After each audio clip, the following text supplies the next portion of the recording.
A prática de irregularidades no meio ambiente de trabalho, que resultam em ações na Justiça do Trabalho, tem sido identificada em alguns segmentos no mercado de trabalho financeiro.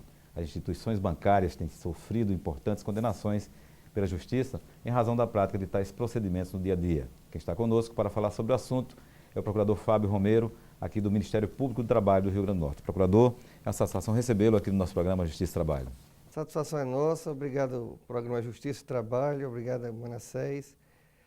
Realmente, essa prática de irregularidades trabalhistas no setor bancário tem se verificado com uma frequência muito grande. E o Ministério Público do Trabalho está atento para essas irregularidades.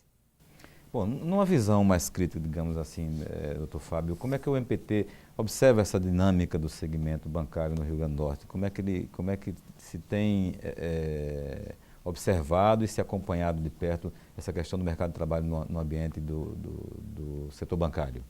No caso do setor bancário em específico, nós temos uma parceria muito grande com o Sindicato dos Bancários. Então, o Sindicato dos Bancários faz denúncias e essas denúncias são geralmente procedentes.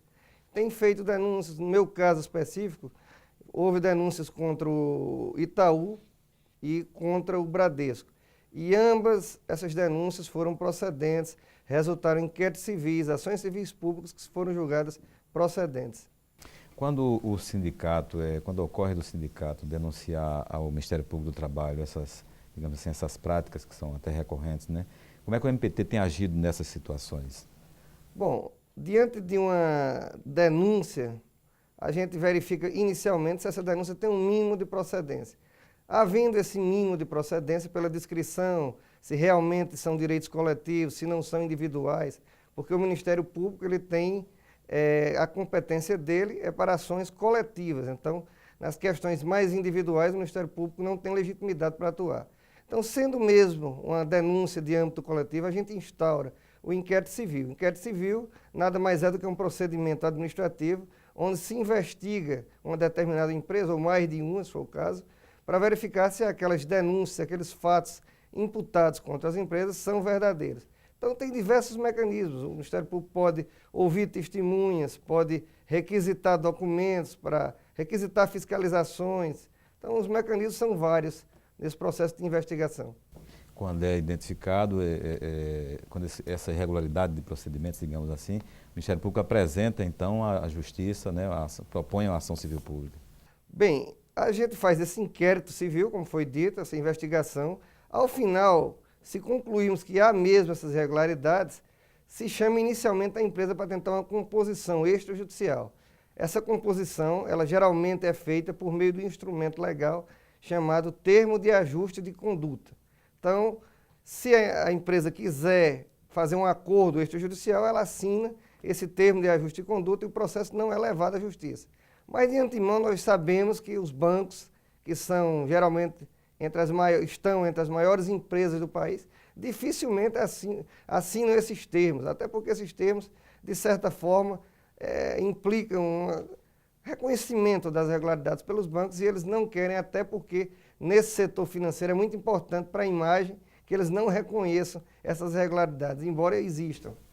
Mesmo quando esses termos de ajuste de conduta são assinados, eles ainda descumprem por algumas razões? Olha, vou ter que falar aqui por outras empresas, porque do setor bancário não houve ainda, pelo menos não com este procurador, a assinatura de termo de ajuste de conduta. Normalmente, firmado o termo de ajuste de conduta, as empresas, vamos dizer aí, 70%, 80% delas cumprem. Uns outros 20% não cumprem, e aí, quando descumprem um TAC, o processo é levado adiante, é feita a investigação para verificar se realmente o descumprimento do TAC existe, e se existir, é ajuizada a ação de execução, uma ação bem mais célere e que dispensa o processo de conhecimento. Bem, doutor Fábio, quais são os procedimentos adotados nas empresas, digamos, que são considerados abusivos, né, e que são frequentemente os mais identificados? Bem, no setor bancário, sem dúvida nenhuma, é a questão da exigência de metas muito intensas, aumento dessas metas, de um ano para outro, por exemplo, se duplica essa meta, sem que tenha nenhum amparo no mercado. Ao contrário, às vezes o mercado está em recessão e mesmo assim se exige o aumento da meta. Exige, por exemplo, também excesso de jornada, não concessão dos intervalos intra-jornada. Também existe, por exemplo, no caso do Bradesco em específico, houve a exigência que os bancários fizessem cursos trainee, e esses cursos trainee ocupavam boa parte da jornada, sendo que essa jornada não era computada, era uma jornada que era feita em casa, e as horas extras não eram pagas.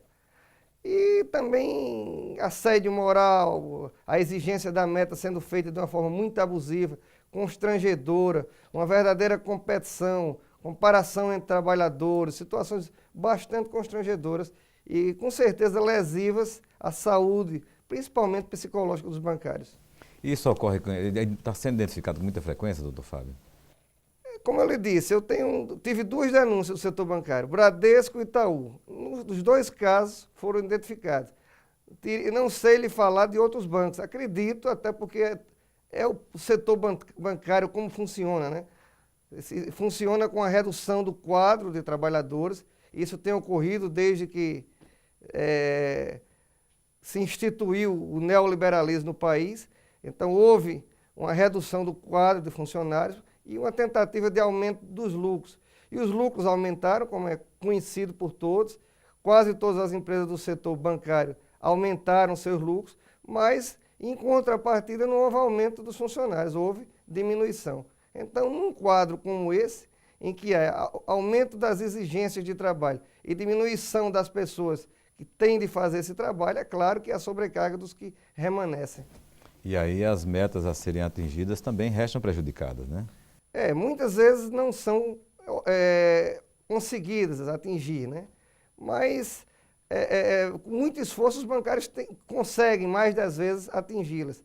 Mas aí o banco aumenta e gera uma situação que o trabalhador tem que, mesmo fora da sua jornada, buscar cliente, ligar para clientes, à noite, final de semana, para tentar vender os produtos dos bancos. E às vezes até constranger os clientes com aquelas vendas casadas.